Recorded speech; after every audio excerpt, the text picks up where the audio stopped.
I remember having a conversation with my mother, and she was encouraging me to go to bed early so I'd get a good night's sleep. And so I said, Ma, why? Why should I go to bed and get a good night's sleep? She says, so you can get up and be refreshed in the morning and do well in school. I said, why do I need to do well in school? She says, so you can go to a good college. I said, why do I need to go to a good college?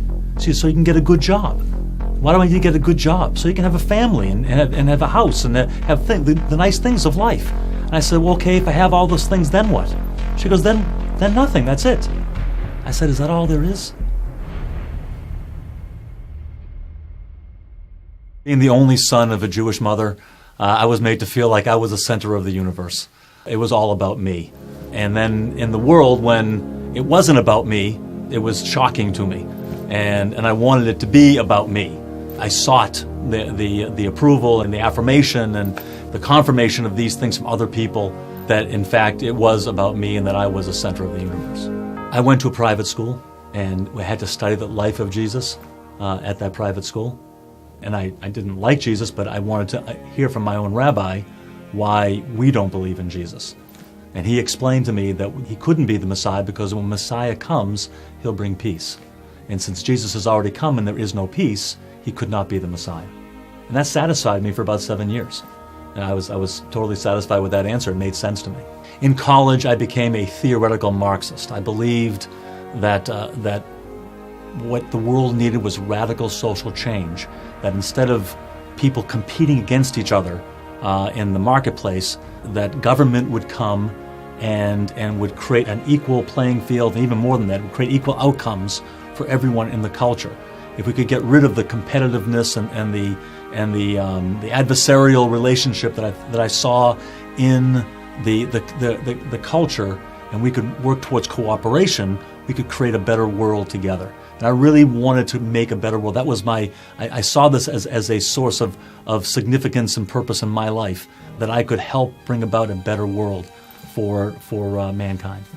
The only problem with my convictions about social change and making a better world was the problem of the brokenness in people. My own personal brokenness, I saw that, my own selfishness, my own pride, my own lust, my own greed, all of those things in my life. And I saw that in other people. I saw it in the world around me. And if there was something wrong with us, if there was something wrong with people, then changing social systems wouldn't make any difference. It would just be the same thing over and over again. So in my freshman year of college, I hear a knock on my door. I open the door, and there's a young man there. He looks at me and goes, "Hi, my name's Paul, and I'd like to talk to you about establishing a personal relationship with Jesus Christ."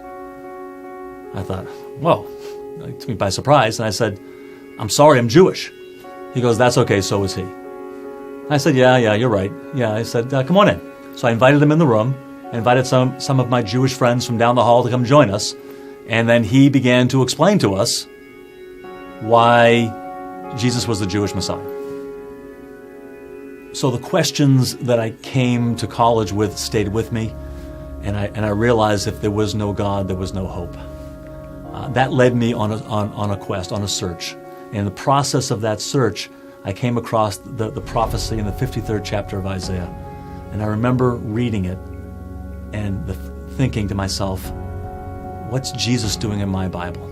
I was surprised as I read it that this was from the prophet Isaiah, the Jewish prophet.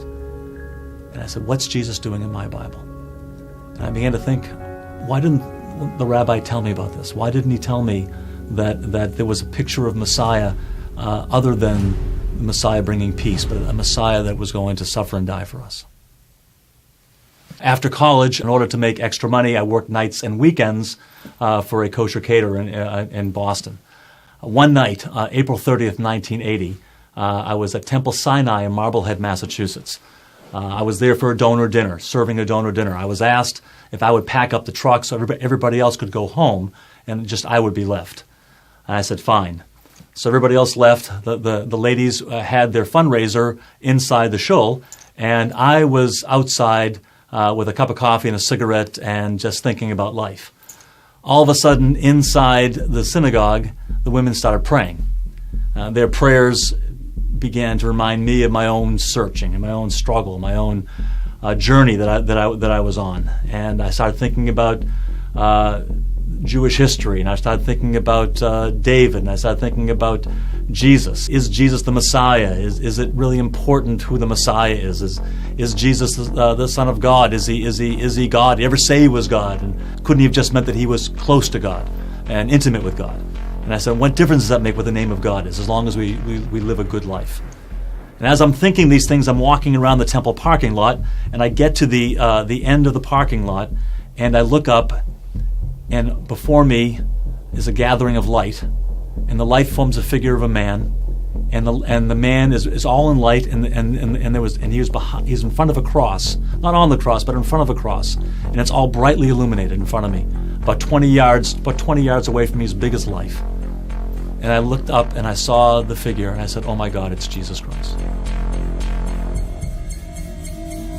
And my hands are shaking, and I'm shaking my head on the way home. Did I really see this? Did I really see this? And it scared me so much, I decided to try to put it out of my mind. So I spent the next couple of weeks just partying and going out to bars and just trying to forget about what had happened. And I did this for a couple of weeks of getting drunk and trying to forget. I woke up one morning, I was living at home at the time, and I woke up in the morning and I was getting my orange juice in the kitchen, and my mother looks at me and says, "Rich, what are you running from?" So I came to realize that I wasn't the center of the universe, that God was, that it wasn't about me, it was about Him. And it was about me investing my life in His purposes that He had for me. And that gave me such a feeling of meaning and purpose in my life that it was beyond anything that I could have dreamt for. I never thought I'd get the answers. I never thought that those were the kinds of things that there were answers to. But now I realize that there's a God, and that He loves me, and that love sets me free to love and serve others, and love and serve Him. Today I'm married to my beautiful wife Michelle, who happens to be Italian. I thought it was more important to marry a girl that shared my faith in Jesus than it was to marry a Jewish girl.